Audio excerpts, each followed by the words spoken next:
On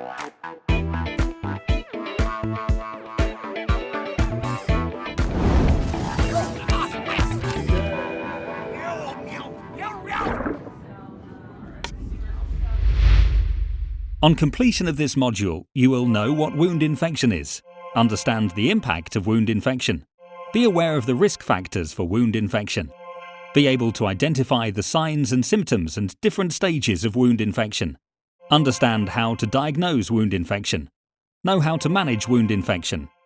At the end of the module, you can take a short test to check your understanding of the module's contents and reflect on what you have learned. The wound fight is on. A fight our team normally could win in their sleep, but something is different. This isn't just any wound, this wound is infected. As common as wound infection is, it doesn't make the battle any easier, and it's one that needs to be won to get the healing process back on track. And as you can see, it's got our team with their backs against the wall. And if Mr. X is this panicked, I'm not sure they'll find a way out of this jam. Wound healing isn't always under attack like this though. Our team has seen better times.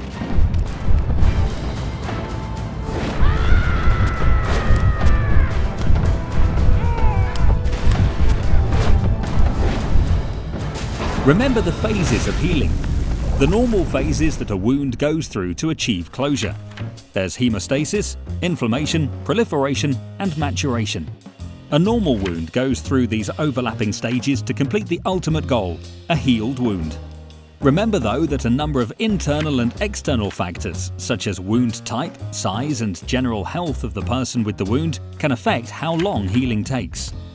So how did we go from the usual situation to this? With the team scrambling to win and a wound looking so far from healing? It's all because of wound infection. How does wound infection occur? Wound infection is the invasion of a wound by pesky microorganisms such as bacteria, fungi, and yeast. In chronic wounds, the majority of infection is caused by one or more species of bacteria. So we will focus on this devious bunch and their plan to delay wound healing. The effect that these bacteria could have on a wound are influenced by the number of bacteria, the different species of bacteria, their virulence, and the ability of the patient's immune system to combat them. So let's meet some of these ruffians, shall we? Staphylococcus aureus, a high-toxicity bacteria. Pseudomonas aeruginosa, bacteria with the typical blue-green colour and fruity-smelling discharge. S. aureus and P. aeruginosa are the most common bacteria isolates in chronic wound, and together they are more virulent than alone. And the big bad boy, Escherichia coli, better known by his aka E. coli. E. coli is one of the leading causes of wound infection, and as you can see, he's ready for action. And speaking of action, here they come. Look out below! Wounds can become infected in a number of ways. Direct contact, the transfer of microorganisms from the hands of a healthcare professional, another person or carer, or equipment that isn't sterilized or clean. Airborne dispersal, microorganisms already in the air that make contact with the wound. Self-contamination, bacteria from another part of the body like the skin migrating to the wound. Because the diagnosis of wound infection is a challenging aspect of wound management, a continuum was developed, the wound infection continuum, to make it easier to understand the stages involved. There are 5 stages. The contamination stage, where microbes contaminate the wound but don't cause a response in the host, and the host's defenses destroys them quickly. The colonization stage, where the microbes increase in numbers but still don't delay wound healing. In these 2 stages, it's important to be vigilant, but intervention isn't usually required until the next 3 stages of the wound infection continuum. The local infection stage, where the microbes increase in greater numbers and move deeper into the wound. The spreading infection stage, where the affected area begins to spread from the wound and invade surrounding tissue. And finally, the systemic infection stage, where not only the wound and surrounding area, but the body is affected in the vascular and lymphatic systems, showing signs of sepsis and organ failure. Acute wound infection is usually caused by a single microorganism.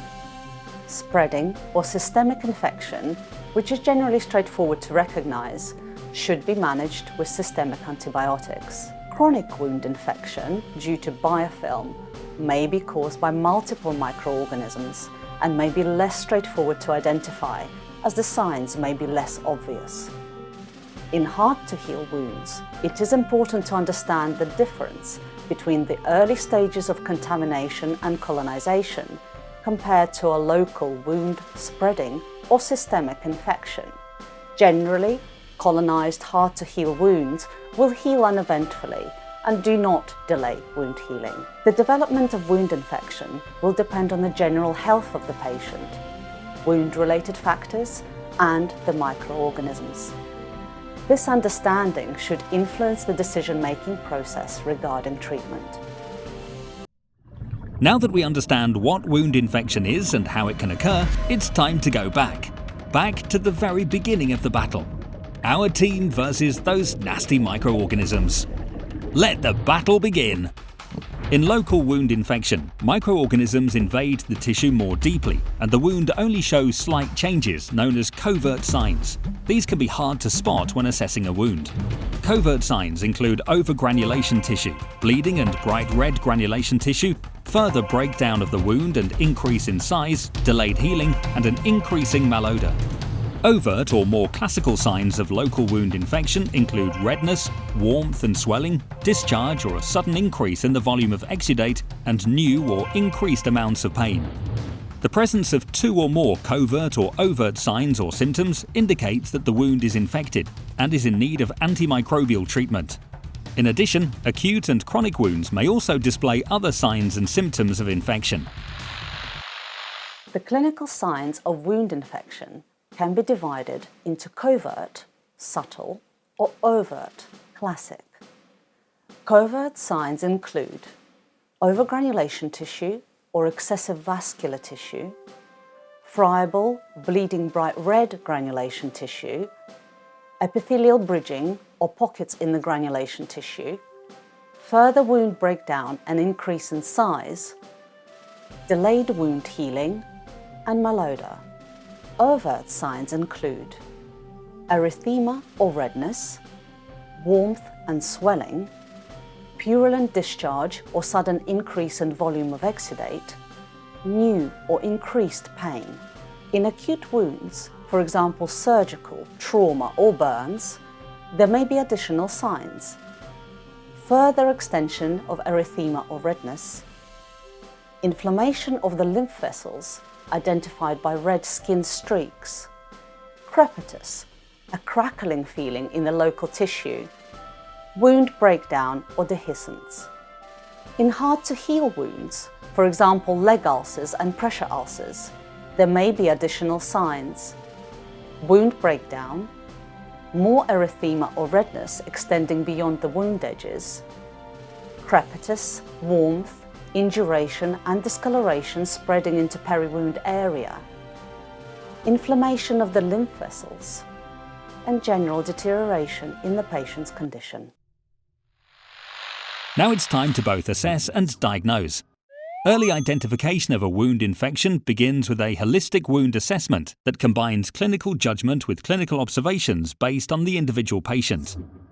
Assessment should include general health information, wound history and baseline data, wound assessment parameters such as depth and tissue type, wound symptoms such as exudate volume, pain and odor, looking for signs of local or systemic infection, and specialist information such as a specialist referral or diagnostic test.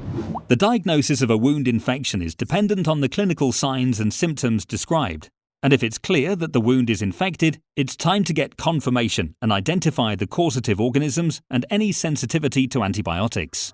This can involve microbiological investigations, blood tests, and/or imaging. The assessment process will enable the identification of risk factors and early identification of wound infection. The assessment should include all of the components of a general holistic wound assessment, including the patient, wound, and environment.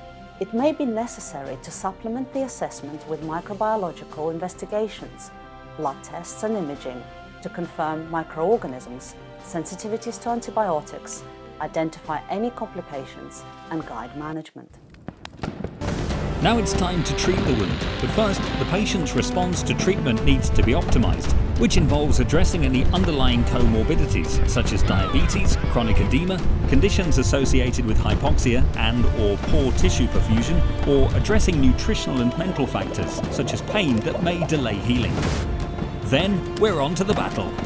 Now the team knows what they're facing, why, and how they need to approach this battle to claim ultimate victory. They were caught by surprise but regrouped, and with some help from the dressing, it's time to see what this ragtag bunch is really made of. For a local wound infection, the application of topical antimicrobials comes after wound cleaning and debridement, the removal of any devitalized tissue, debris and biofilm that delay wound healing.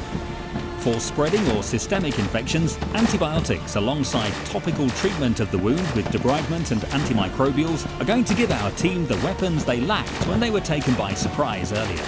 Antimicrobials are the agents capable of killing or inhibiting the pesky microbes causing this wound infection. They include wound dressings, gels and cleansers that contain active ingredients such as iodine, silver, honey, PHMB and hypochlorous acid. Look at them go! The team is back to their unstoppable best. Who could have ever doubted them? I certainly didn't. Wound infection occurs when microorganisms overwhelm the patient's defense system, and so the aim of treatment is to readjust the balance between the individual and the infecting pathogen. This can be done by optimizing the host response, reducing the amount of virulence of microorganisms in the wound, and optimizing the wound healing environment. For a local wound infection, treatment is predominantly a period of topical antimicrobials, and in a spreading or systemic infection, the emphasis is on systemic treatment with antibiotics alongside topical treatment. There are two principal local treatment options: antimicrobial agents that either kill or inhibit microorganisms, such as iodine, silver PHMB, hypochlorous acid, and honey, or dressings that absorb and retain organisms, such as bacterial binding dressings, absorbent cellulose fibers, and superabsorbent polymer dressings.